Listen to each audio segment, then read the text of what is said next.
My teacher was Russian and was very, very fond of Tchaikovsky's music, and obviously grew up in that tradition of Russian music. And of course, Tchaikovsky was the kingpin of that tradition.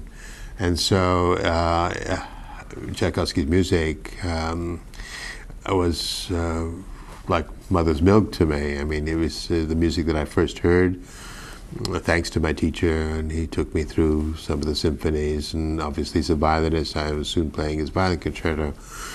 And as a string quartet player, I was playing his string quartets, and of course his trio. So, you know, I'm familiar with the Tchaikovsky that some people don't know too well. Tchaikovsky was an extremely sensitive, well-educated, refined human being.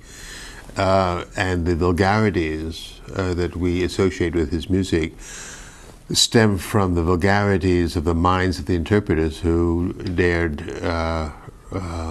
step out of bounds, so to speak.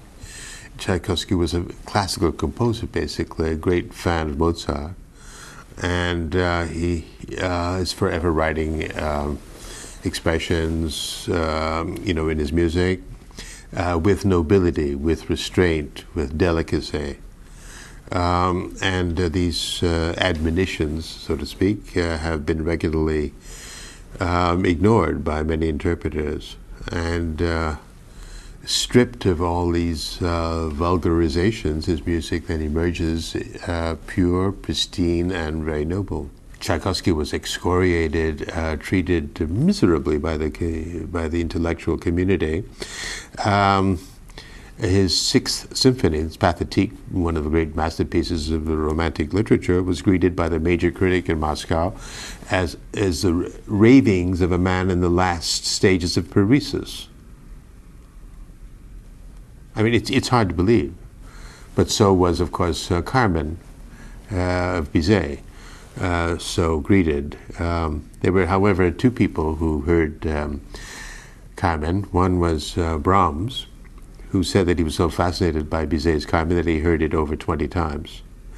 And another composer who heard that opera was Tchaikovsky, who said it will become one of the world's most popular operas, if not the world's most popular opera, and he was right. So if you want to know what music is about, ask those who can compose. Brahms was a great fan of Dvorak and furthered his career. Schumann was a great fan of Brahms, because in that particular area, at that level, there is no envy. There is only respect for the profession. And so judgments are made,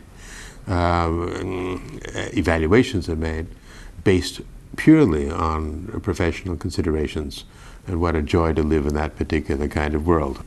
And Tchaikovsky is a very well-known but not completely understood composer. There's a great deal of music that he wrote that we really don't know. We know his Fourth, Fifth, and Sixth Symphonies, and we certainly know his first piano concerto and his violin concerto. But there's a lot of other music out there that we don't know. Many of the operas, the Third Suite, which I'm performing, the First, Second, and Third Symphonies, which are performed quite rarely these days. And they're all of the highest quality and reveal his genius. The first three symphonies, I think, are more connected with his ballet music. It's not ballet music, it's symphonic in concept. But in terms of substance, there's a kind of lightness and emphasis on color and the rhythm, which is more characteristic of Tchaikovsky, the ballet composer, than Tchaikovsky, the opera or symphony composers. From the Fourth Symphony on, 4, 5, and 6, and of course Manfred, you have a composer who is getting older, more sober. He was, you know, terribly depressed as a person. So you feel this. You feel this darkness moving in, a kind of permanent cloud. And even in the waltz movement of the Fifth Symphony, or the second movement of the Sixth Symphony, this great 5/4 tune, you feel a kind of darkness, kind of melancholy, but always put forth with restraint, which is why it's so. You do such a disservice to his music if you gild the lily, if you begin to beat your breast as you conduct some melancholy music or some melancholy tune. Let it speak for itself. It's melancholy enough without you adding your bit. So I would group the first three symphonies in, as I say, a more balletic, more lighthearted, also a bit pretentious. There's a certain verbosity there, which comes from the youth of the composer, and I think his teachers at the time, even though he's already more or less an established composer when he wrote his first symphony, I think were somewhat dubious, and I think there's some comment that maybe he could restrain himself. Does the coda have to be that long? But then that's also true of other composers. Brahms, if you take him through his four symphonies, becomes ever more succinct. So his fourth symphony is a model of restraint. There's not an extra note anyplace. And I think you can say that of the Sixth Symphony of Tchaikovsky, it is a model of restraint, the four movements of which are like four symphonic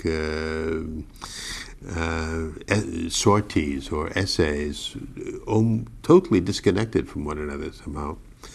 Whereas in the first three symphonies, you do feel there to be a kind of connective tissue, which is color and vigor and youthful enthusiasm and a slight tendency to exaggerate a bit too much of one thing or another. But this is what discipline is all about. A great composer notes this, and his next effort tends to be more succinct and more controlled. I think that's true of all great composers. That's the whole process of maturation. Tchaikovsky, the younger Tchaikovsky, is to me very dear, very. I have a great tender feeling for him because the genius was there, and he was more lighthearted, and there's very little melancholy to be noted in the early efforts, and then a certain touch, perhaps, of the blues, but they pass very quickly. Later on, I'm afraid that's not the case. It becomes kind of oppressive sometimes. Oppressive because what he has to say about the world he was living in and about himself is very telling, and it's said with enormous conviction and expertise. So you can't escape it. There's no way of escaping the heaviness and overpowering darkness of some of his music from the later period. So I think in taking people through all his symphonies, it will be a trip through actually the life of man. We all go through these stages, and they can't be avoided, nor should they. I feel very, very close to his music. In fact, Onegin actually, as a stage director, I stepped in for a stage director who had passed away, and they needed someone. I happened to be the conductor. They needed someone who could step in and do the job, and so I got to know Tchaikovsky also as through the eyes of a stage director. Fascinating. So I've had the opportunity and privilege of being able to approach his music from various vantage points, so that I hope I'll be able to bring to bear in this cycle a certain maturity and breadth of comprehension due to the good fortune I've had in being able to interact with his music in a variety of ways.